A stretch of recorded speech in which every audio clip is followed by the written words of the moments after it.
vida pondrás por mí? De cierto te digo, no cantará el gallo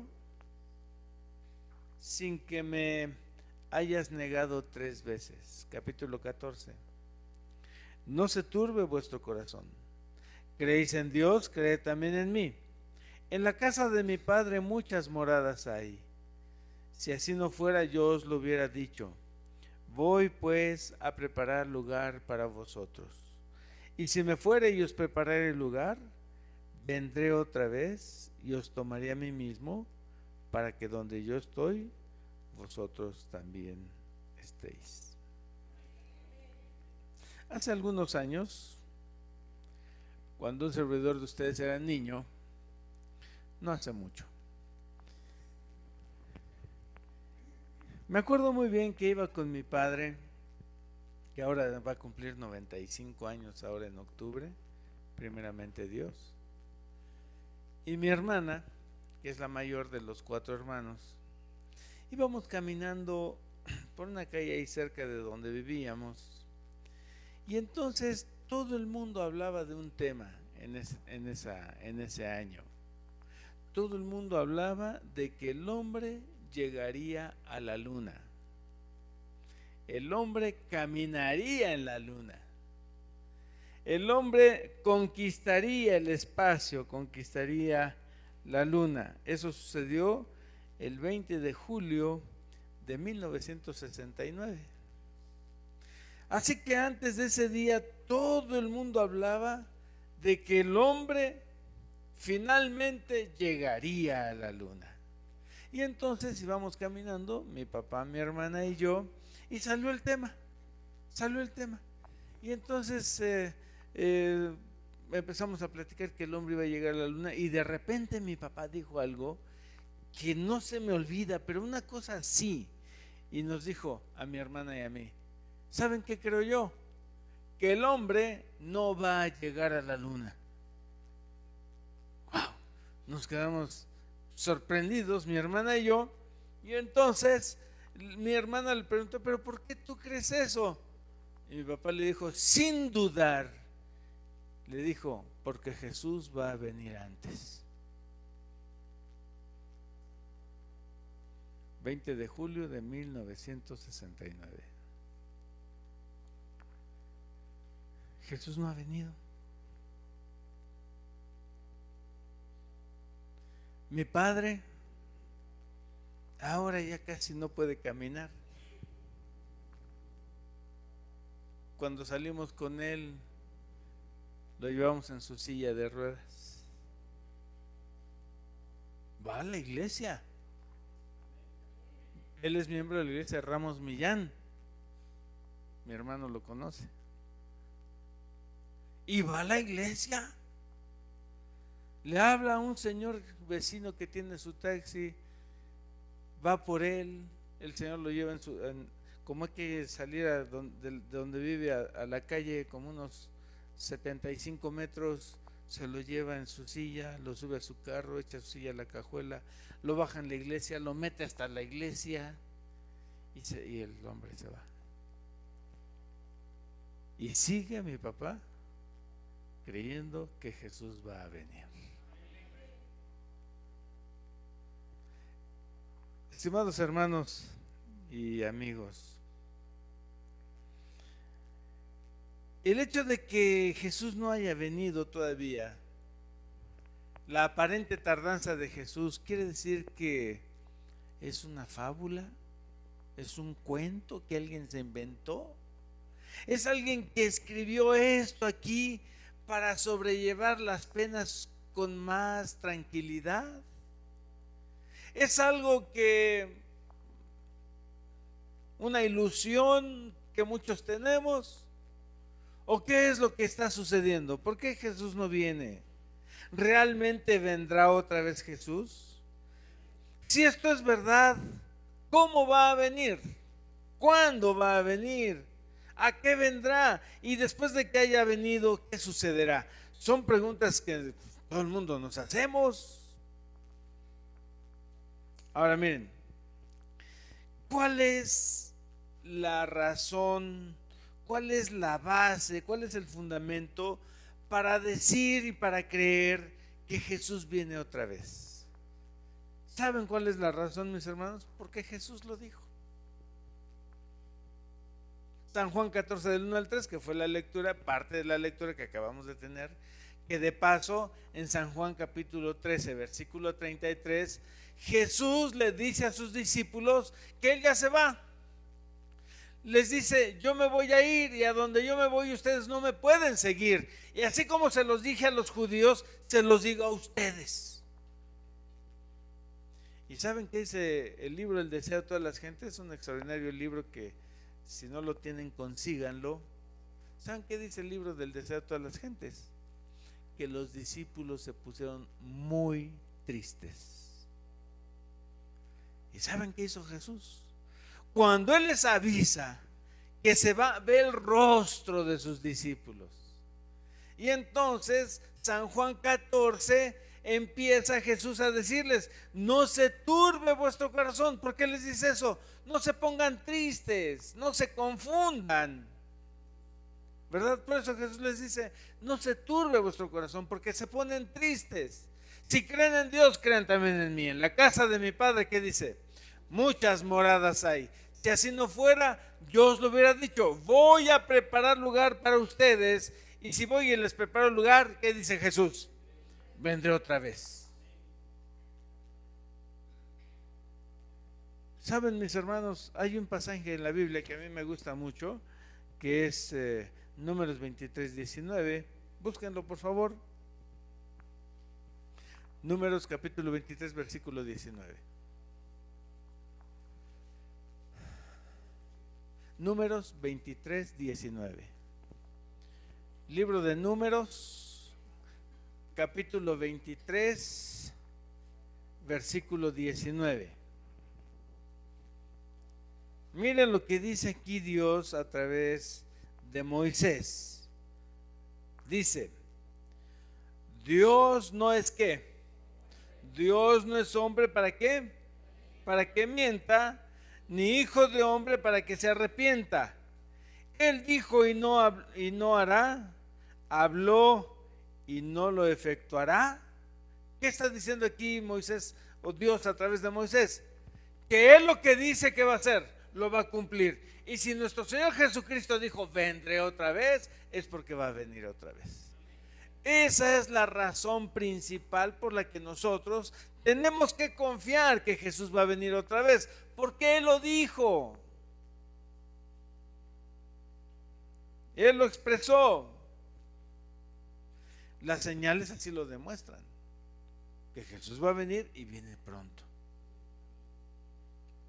San Mateo capítulo 24 es el capítulo por excelencia, que lo llamamos el capítulo, ¿cómo le llaman algunas personas? El capítulo exegético, no recuerdo qué nombre le dan, pero ahí se nos muestra cómo es que Jesús vendrá. Pero vamos a ver algunas señales que nos indican que Jesús no tarda en venir. Primero vamos a ver Daniel capítulo 12, versículo 4. Daniel 12, 4. Esa es una de las primeras señales que quiero platicar con ustedes. Daniel 12, 4. Vamos a esperar que todos lo tengan y entonces le doy lectura. Pues ahí está ya. Gracias, hermano, qué amable. Vamos a leer acá en la pantalla, ¿qué les parece? Sí, miren cómo dice Daniel. Tú, empero, Daniel, ¿qué dice? Cierra las palabras y sella el libro. ¿Hasta cuándo? Fíjense bien, esa frase es muy importante, hermanos. Tú, Daniel, le dice el ángel, tú, Daniel, cierra las palabras y sella el libro hasta el tiempo del fin. Pasarán muchos, ¿y qué va a pasar? ¿No tienes una versión diferente a esa? ¿No? Ok, bueno. Ya estoy muy exigente yo, ¿verdad? Y se multiplicará la ciencia. Miren, hermanos, fíjense bien, este pasaje es muy interesante. el ángel le dice a Daniel: Daniel, mira, lo que has escrito en este libro de Daniel, en tu libro que acabas de escribir, porque es lo último del libro, ¿verdad? Dice: este libro, séllalo, cierra las palabras, séllalas. Y saben una cosa, hermanos, cuando se hizo el canon bíblico, es decir, el canon bíblico son todos los libros que tenemos aquí en la Biblia. Se sentaron, hubo una reunión de los cristianos eruditos para saber y determinar qué libros eran inspirados y cuáles no. Ellos tomaban como base algunas cosas. Y entonces, cuando vieron el libro de Daniel, estuvo a punto de quedar fuera del canon bíblico. Pero bueno, lo metieron porque nadie lo entendía. Nadie lo entendía. Pero el Señor ha estado dando luz a su pueblo y cada vez se encuentran nuevas cosas en el libro de Daniel. Por ejemplo, cuando un servidor de ustedes estudió teología en Montemorelos, llevamos una clase del libro de Daniel. ¿Pero qué creen? Que no acabamos de estudiar todo el libro. Nada más estudiamos hasta el capítulo 9, me parece, o el 10, no recuerdo, porque los últimos capítulos nadie los entendía. Pero cuando estaba en cuarto año, ya por salir, ya casi para salir como pastor, llegó un pastor argentino, no recuerdo ahí tengo un libro de él buenísimo, y nos habló del capítulo 10, 11 y 12 de Daniel, y todos nos quedamos con la boca abierta. Y luego un día yo trabajaba en Tamaulipas, venimos de vacaciones, me di una vuelta ahí a Gema y que veo ese libro del pastor que nos dice: buenísimo, ya no existe, bueno, no está a la venta ya ahorita, pero tenemos más luz, hermanos. ¿Por qué? Porque el ángel le dijo a Daniel: sella el libro hasta el tiempo del fin. Pero lo que quiero comentar también es: pasarán muchos y se multiplicará ¿qué? La ciencia. Una señal de los tiempos del fin es la multiplicación de la ciencia. ¿Y ha aumentado la ciencia, sí o no? ¿Qué se puede hacer con esto? Hasta los chamacos están ahí atrás en la iglesia en la hora del culto. Eso está mal, por supuesto. Pero yo puedo hablar aquí con cualquier persona del mundo. Tenemos un hijo que vive en Polonia, imagínense nada más. Se casó con una muchacha polaca y se lo llevaron. Ya saben cómo son las esposas.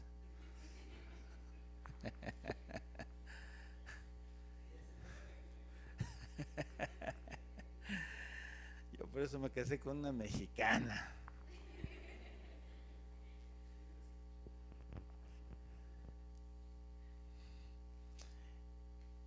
Y nos podemos comunicar con él.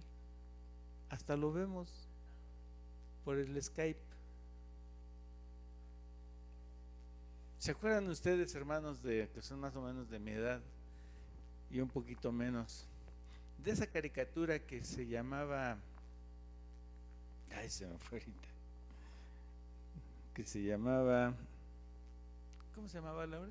Los Supersónicos? ¿Sí? ¿Se acuerdan? Pues yo era niño cuando veía esas caricaturas y me entretenía viendo cómo volaban y entraba una llamada y se veían allí en la pantalla. Pues ya estamos casi con eso, hermano. ¿Saben? Si usted un día se enferma del corazón y se lo tienen que reparar, se lo pueden quitar. Lo conectan a una máquina donde sigue la sangre circulando, lo conectan a esa máquina, le sacan su corazón, así como si fuera un carburador de un carro, ¿verdad? De esos carros de antes que traían carburadores, se lo arreglan, le ponen sus válvulas o le quitan todo lo que le tienen que quitar y poner y se lo ponen otra vez y nada más le hace el doctor y otra vez. Una cosa extraordinaria, hermanos. La ciencia cómo ha aumentado. Una barbaridad. Yo cuando estaba en Montemorelos nos tenemos que comunicar por carta todavía. Y ahora el email, el Facebook, el Twitter y todas esas redes sociales que en un momento usted se comunica. Una cosa extraordinaria. ¿Qué nos está diciendo todo eso de la ciencia? Que Cristo Jesús viene pronto. La ciencia aumentará. Otra señal. Vamos a leer 2 de Timoteo 3 del 1 al 3. 2 de Timoteo, capítulo 3, versículos del 1 al 3. 2 de Timoteo 3 del 1 al 3. Es lo que Pablo le dice a su hijo adoptivo o a su hijo espiritual que se llamaba Timoteo. Esta es una carta que le escribió Pablo a este joven Timoteo. Segunda de Timoteo, capítulo 3, versículos del 1 al 3. Vamos a esperar que todos lo tengan. ¿Ahí ya lo tienen? Vamos a leerlo aquí en la pantalla, hermanos, para irnos un poquito más rápido por asuntos del tiempo. Dice: esto también sepas, o otras versiones dicen, esto también debes de saber, que en los postreros días, ¿cuáles son los postreros días? Los últimos días. Fíjense lo que Pablo le dice, lo que le dice a Timoteo, lo que va a suceder en los últimos días. Vendrán tiempos, ¿qué? Peligrosos. Versículo 2. Que habrá hombres amadores de sí mismos, avaros, vanagloriosos, soberbios, detractores, desobedientes a los padres, ingratos, sin santidad. ¿Seguimos? Sin afecto, desleales, calumniadores, destemplados, crueles, aborrecedores ¿de qué? De lo bueno. Seguimos. Traidores, arrebatados, hinchados. No creen que hinchados como algunos, ¿verdad? No, que son que se sienten mucho. Amadores de los deleites más que de Dios. Continuamos. Teniendo apariencia de piedad, mas habiendo negado la eficacia de ella, ¿qué dice? A estos evita. ¿Qué le dice Pablo a Timoteo? Mira, Pablo, lo que tú tienes que saber es que en los últimos días, en los postreros días, los hombres serán de esta manera. ¿Y qué es lo que estamos viendo, hermanos? Miren, hermanos, cuando vivíamos ahí en Matamoros, en Reynosa, por esos lugares, un día fui a visitar a un pastor que estaba de pastor ahí en Río Bravo, Tamaulipas. Es la frontera ya con Estados Unidos. Y fuimos a visitar una iglesia por allá, un poquito lejos. Y a una pueblo grande o pequeña ciudad, como ustedes le quieran llamar. Íbamos entrando ahí al pueblo y había unos semáforos. Y mira, Julio, en esos semáforos el otro día amanecieron unos cuerpos de hombres sin cabeza. Oh, yo dije, ¿qué? ¿Sí? Así. Vean los periódicos, hermanos. Escuchen las noticias. Los hombres estamos cumpliendo con todas esas señales. ¿Y qué nos dice eso? Que Cristo Jesús está por venir. Bueno, esto que no vamos a leer ya todos por el tiempo, porque ustedes han estado mucho tiempo ya aquí. Pero otra de las señales son terremotos, ¿qué más? Guerras, pestes. ¿Qué es una peste? Enfermedades contagiosas, la gripe aviar, el SIDA, ébola, el chikungunya, Zika, todo eso, todas esas enfermedades son pestes. En Inglaterra las vacas locas, que tuvieron que sacrificar un montón de ganado. La gripe aviar tuvieron que matar un montón de aves. ¿Por qué? Porque son pestes, son enfermedades. Ahora, fíjense bien, hermanos, hay un pasaje por allí, que ahí lo tengo, pero ustedes lo han escuchado, que dice que esto sería principio de dolores. ¿Por qué dice que principio de dolores? Porque apenas comienza. ¿Pero a qué dolores se refiere? A los dolores de parto. A ver, hermanas, ¿cuántos que están aquí ya han tenido un hijo, por lo menos? Levanten. No les dé pena, hermanas, tener hijos es un privilegio, un honor. Ay, levantan la manita así nada más. No, así yo soy mamá, tengo mis hijos. Bueno, cuando nació mi primer hijo, que también anda bien lejos, anda por Arkansas, yo no era pastor, yo trabajaba en una compañía y mi esposa me habló y dice, oye, pues yo no sé, tengo unas molestias. Pues como era el primero, pues no sabíamos bien, ¿verdad? Éramos primerizos. Y ya pido permiso a mi jefe, oye, pues tengo que ir a mi casa, porque sí, como no, vete, me dijo. ¿Sabes? Entonces ya llegué y me dice, se me hace que me hicieron daño, no sé qué, pero ¿cuál daño? Pues era el chamaco que ya querían hacer, ¿verdad? Y entonces, pero empezó con una contracción. ¿Y cómo son las contracciones al principio, hermanas? ¿Cómo son? No son tan dolorosas, es una molestita nada más, ¿no? Es una molestia chiquita, sí, las primeras. Y ya después, y muy, ¿qué? Muy separadas entre ellas, ¿no?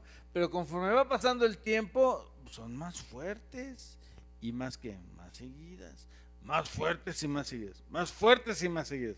Así está pasando con las guerras, con los terremotos, con todo eso, hermanos, porque siempre ha habido guerras, siempre ha habido terremotos, siempre ha habido pestes. Acuérdense ustedes que una de las pestes muy famosas fue la viruela. En Europa la viruela mató a muchísima gente. ¿Perdón? La lepra también, pero todas esas enfermedades que ahora muchas de ellas ya tienen cura. Pero miren, siempre ha existido enfermedades, siempre ha existido guerra, siempre ha existido terremotos, siempre ha existido todo ese tipo de problemas. El asunto es que cada vez son más fuertes y más ¿qué? Y más seguidos. Y yo, mis hermanos, cuando veo que hubo un tsunami, que hubo un terremoto en tal lugar, que hubo esto, aquello, yo digo, Cristo Jesús viene. Hoy en la tarde estábamos ahí en la casa, yo salí temprano para arreglar mis cosas, para descansar un poco, para repasar mi sermón, etcétera. Y mientras estaba descansando allí, que empieza a sonar la alarma sísmica. Y yo me estaba quedando dormido, pero yo escuchaba la alarma sísmica, pero no hacía caso. Hasta que mi esposa llegó y dice, vámonos, de veras, vámonos. Hermanos, cada vez, ustedes escuchen las noticias, a mí me sorprende, hay un noticiero a las 5 de la tarde que dice cuántas veces ha temblado durante el día, 24 veces, 30 veces, ¡oh, qué bárbaro! ¿Qué nos dice eso?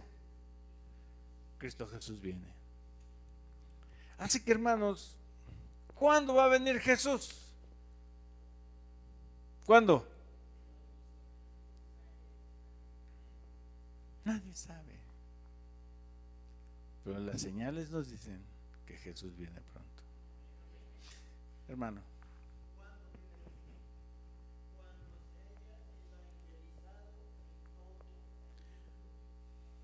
Cuando se haya predicado el Evangelio. Muy bien, gracias, hermano. Dice Jesús que el día y la hora, ¿cuántos lo saben? Nadie, ni siquiera los ángeles, dice nuestro Señor Jesucristo. Y yo no sé cómo hay personas hoy que se atreven a decir que Jesús viene en el 2016. ¿Se acuerdan cuando íbamos a pasar del 1999 al 2000? ¿Se acuerdan? Hace ya que 16 años, qué rápido, ¿verdad? ¿Ustedes se acuerdan? No, ¿verdad? Está bien. ¿Tú ya habías nacido? ¿Cuántos años tienes tú? 15, no, hombre. Naciste en el 2000. Bueno, fíjense bien, ¿se acuerdan ustedes, no? Que iba a haber una gran, confusión o no recuerdo, no recuerdo qué palabra, con las computadoras, perdón. No, el apagón analógico fue el año pasado. No, era de las computadoras que como se iba a poner en 00 y iba a haber un caos en los aviones, en el metro, en las grandes ciudades y mucha gente no viajó. Bueno, esa es otra cosa. Pero también mucha gente decía, en el año 2000 el mundo se va a acabar y se levantaron un montón de predicadores diciendo que el mundo se iba a apagar y yo solamente me reí, sé que estos están bien locos. ¿Por qué? Pues sí, la Biblia dice que el día y la hora nadie lo sabe. Pero a mí me llama mucho la atención cómo Elena G. de White, esta extraordinaria escritora, dice que 2000 años después de que Jesús. Y es algo que nos llama la atención, hermano. Estamos viviendo en el último tiempo. No sabemos cuándo va a venir Jesús, pero de que no tarda, hermanos. Hay una señal que me llama mucho la atención. Miren, vamos a leer San Mateo. No, Romanos capítulo 8. A ver, déjenme ver si es Romanos. Romanos capítulo 8.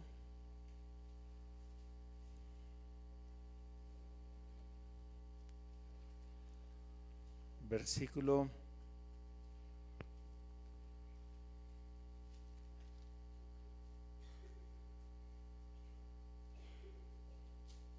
no es Romanos, a ver, déjenme ver.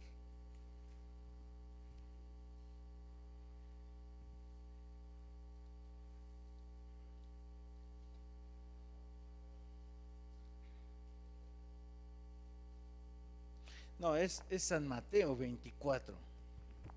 San Mateo 24. Aquí habla de una señal que me llama mucho la atención. San Mateo 24.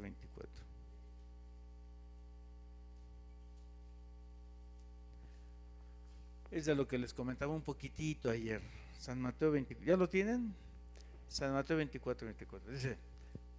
Dice así: porque se levantarán, ¿qué? Falsos cristos. ¿Y qué más? Y falsos profetas. Y harán grandes señales y prodigios, de tal manera que engañarán, si fuere posible, ¿quién? Me llamó la atención la lección de escuela sabática del trimestre pasado, no sé, hace unas 2 o 3 lecciones atrás, decía cuántos profetas, cuántos falsos cristos conocía el pastor. ¿Alguien leyó eso? ¿No? Eran 300 y algo así, ¿no? Pero miren, a mí lo que me llama la atención es que dice que estos falsos cristos y estos falsos profetas harán grandes señales y prodigios. ¿Qué es un prodigio? Algo inexplicable. Milagros. Por ejemplo, ustedes han escuchado hablar de esos centros donde operan a la gente y no les queda cicatriz. Prodigios, grandes milagros, que van a engañar, si es posible, ¿quién? A los escogidos. Pero dice ahí, a mí me encanta esa frase que dice, si fuere posible. ¿Y saben quiénes son los que no van a ser engañados? Los que estudian su Biblia. Anoche se los decíamos, ¿verdad? Y lo recalcamos. Y saben una cosa, hermanos, que el diablo está preparando el más grande y extraordinario engaño, que es que va a querer imitar la segunda venida de Cristo Jesús. Ahora, ¿a qué va a venir Jesús? Bueno, antes de eso, ¿cómo será la venida de Jesús? Vamos a ver Apocalipsis 1:7. Alguien de este lado, para avanzar con el tiempo, de este lado que lee Apocalipsis 1:7 y de este lado Hechos 1:10 y 11, de este lado. Aquí Apocalipsis 1:7 y acá Hechos 1:10 y 11. ¿Ya tienen aquí Apocalipsis 1:7? ¿Alguien que lo quiera leer, por favor? A ver, hermanita, póngase de pie, por favor, y fuerte, por favor.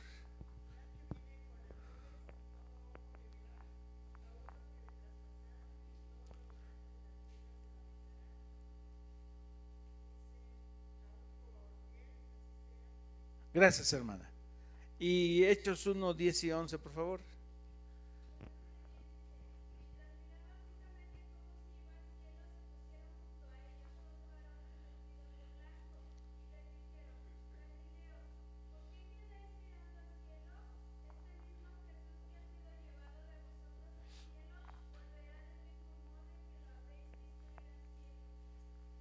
Gracias.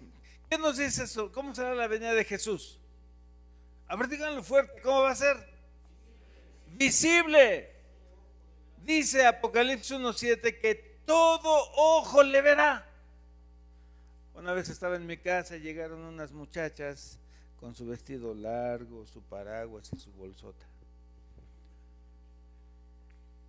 Y me querían dar estudios bíblicos.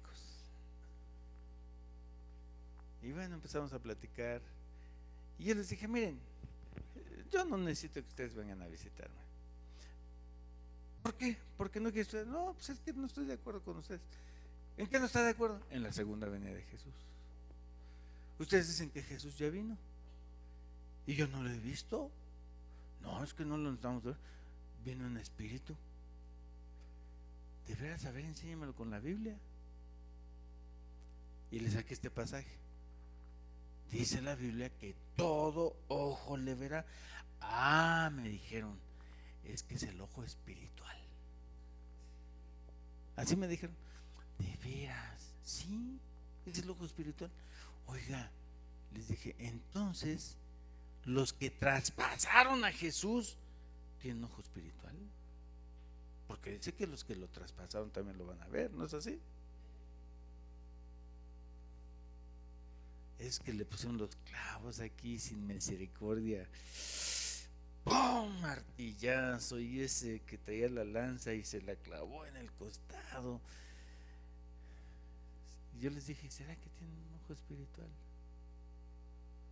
Y luego Hechos 1, 10 y 11 dice que cuando Jesús fue al monte de los olivos, se despidió de ellos y empezó a ascender al cielo.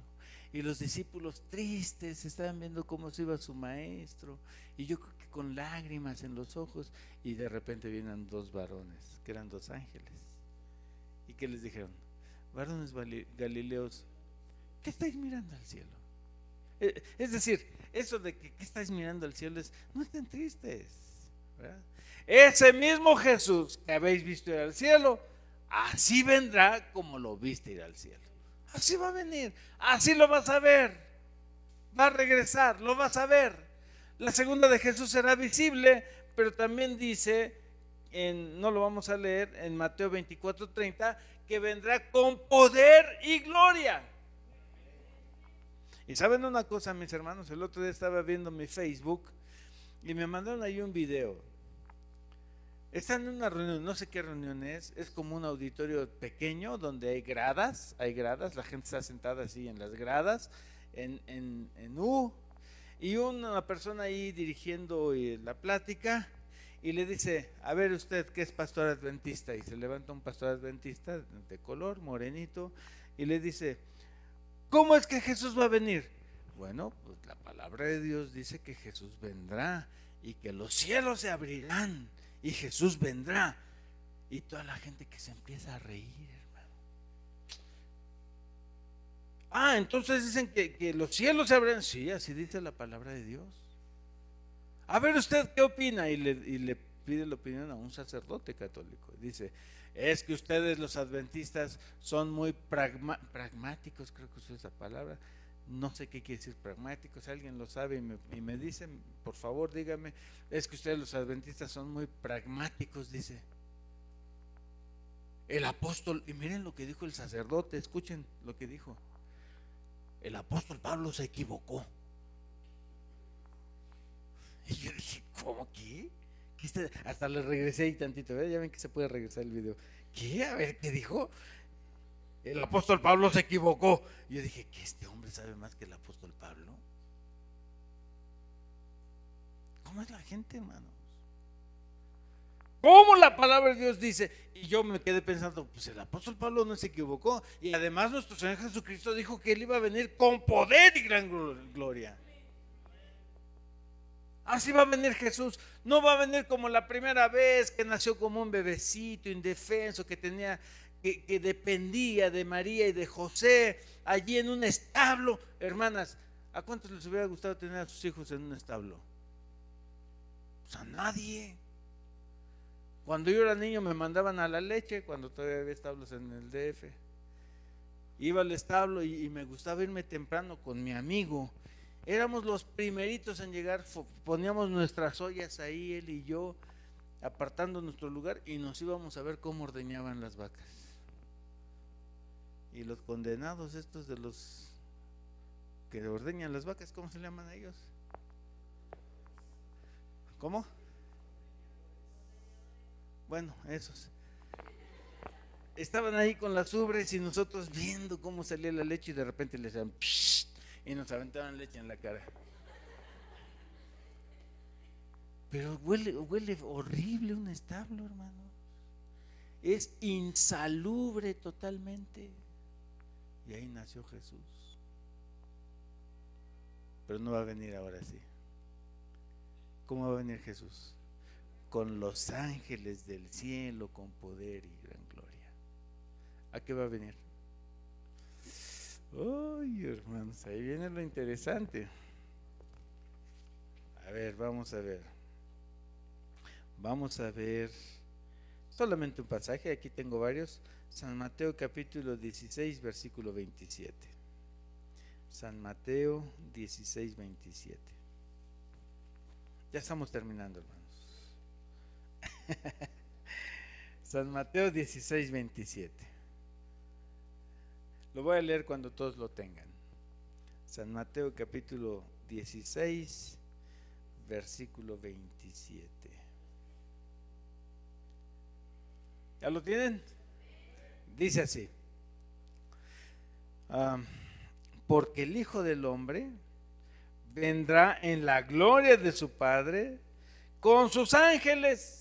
Pero entonces dice, y entonces ¿qué va a hacer? Pagará a cada uno ¿qué? Qué interesante, ¿verdad? ¿Mañana qué día es? Martes. Mañana vamos a hablar del juicio. Un tema extraordinario. No se lo pueden perder. Pero Jesús va a venir ¿a qué? A darte conforme a lo que tú hiciste. A mí me llama mucho la atención este pasaje por muchas razones. Pero una de las razones es porque nosotros, ¿por qué nos salvamos, hermanos? ¿Por fe o por obras? A ver, díganlo fuerte. ¿Por qué nos salvamos? ¿Por fe o por obras? No los escucho muy convencidos, hermanos. ¿Cómo nos salvamos? ¿Por fe o por obras? Por fe, claro, hermanos, es por fe, no es por obras. Está bien clarito, el apóstol Pablo lo establece muy claro. Pero tú vas a ser juzgado no por tu fe, vas a ser juzgado ¿por qué? Por lo que hayas hecho. ¿Por qué? Porque tu fe tus obras hablan ¿de qué? De tu fe. ¿Cómo dice Santiago? Muéstrame tu fe sin obras y yo te voy a mostrar mi fe a través de ¿qué? De mis obras. Hermanos, Jesús va a venir a juzgarnos. A eso viene Jesús. ¿Cuándo? No sé. De que está por venir, está por venir. No falta mucho tiempo. Así que mis hermanos, después de que Jesús venga, dice el apóstol Pablo, que los muertos en Cristo resucitarán primero.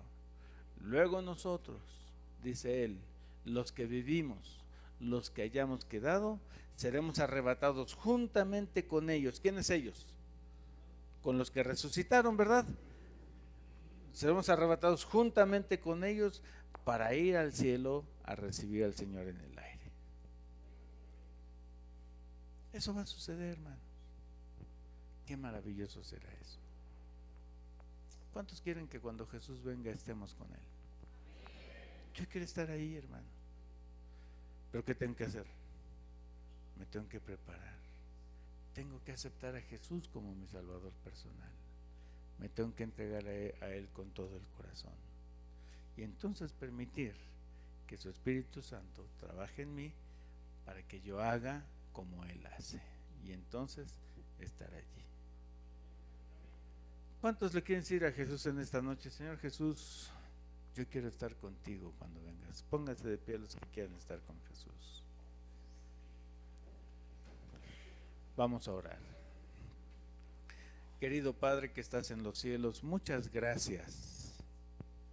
Muchas gracias, Señor, porque nos quieres salvar. ¿Quiénes somos nosotros, Señor? ¿Qué mérito tenemos para que tú te preocupes tanto por nuestra salvación? Un día Jesús va a venir. No sé cuándo. La fecha, la hora no la sabemos. Ni siquiera los ángeles la saben, así lo dijo Jesús. Pero las señales nos dicen que muy pronto vendrás. Ayúdanos a prepararnos, Señor, a estar listos para cuando Cristo Jesús venga. Y no solamente nosotros, sino que vayamos con los demás y podamos compartir este maravilloso tesoro con aquellos que no te conocen y también sean salvos. Señor, ayúdanos a aceptarte con todo el corazón. Que nuestra entrega a ti sea total, completa, desinteresada, de tal manera que cuando vengas vayamos al reino celestial y estemos contigo por siempre. Bendice a mis hermanos que están aquí. Tú sabes sus problemas, sus dificultades. Ayúdalos a resolver cada problema. Tú sabes, Señor, si estamos en pecado. Ayúdanos a dejar a un lado el pecado. Tú sabes si hay alguien que aquí está decidiendo entre Cristo Jesús y aceptarlo o no.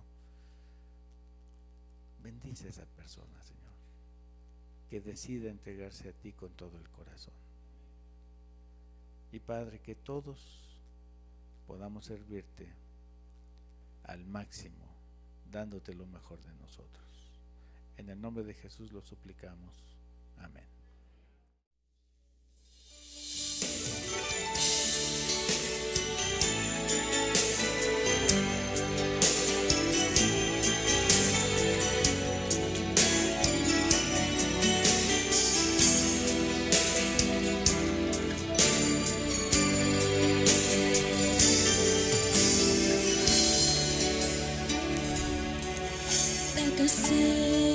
Lo intenté, me creí suficiente, pero era mentira y me hallé sin control, derrotada, sin fuerza, sin deseos de amar, solo llena de dudas y de soledad.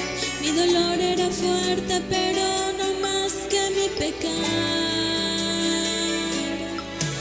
Anhelé el perdón, agua fresca que hiciera calmar mi dolor, pero no encontré ni siquiera una voz consolando mi sed.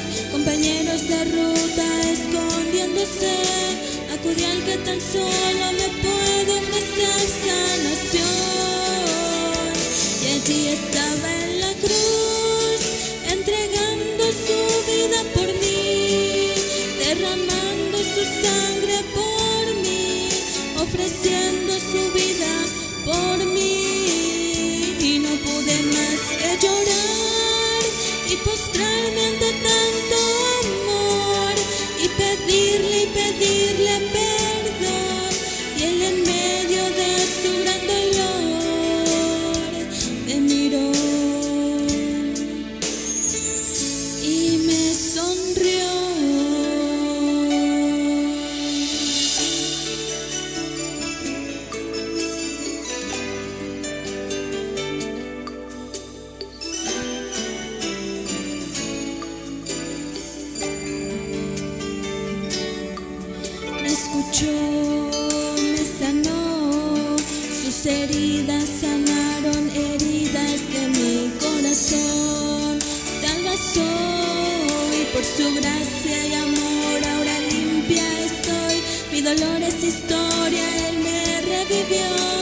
acudí al que tan solo me puede ofrecer sanación.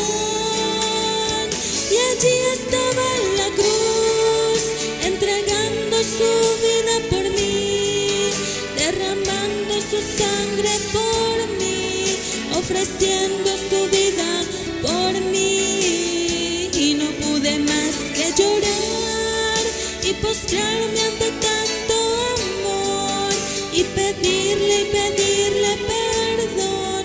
Y él en medio de su gran dolor me miró y me sonrió.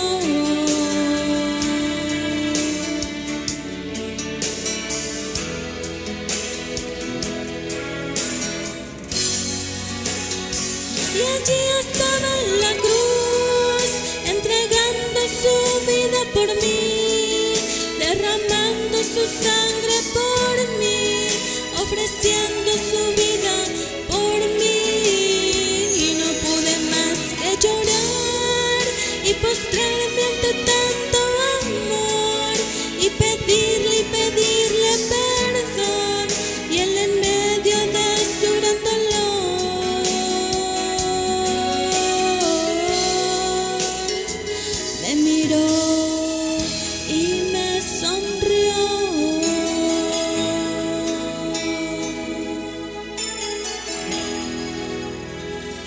Amén.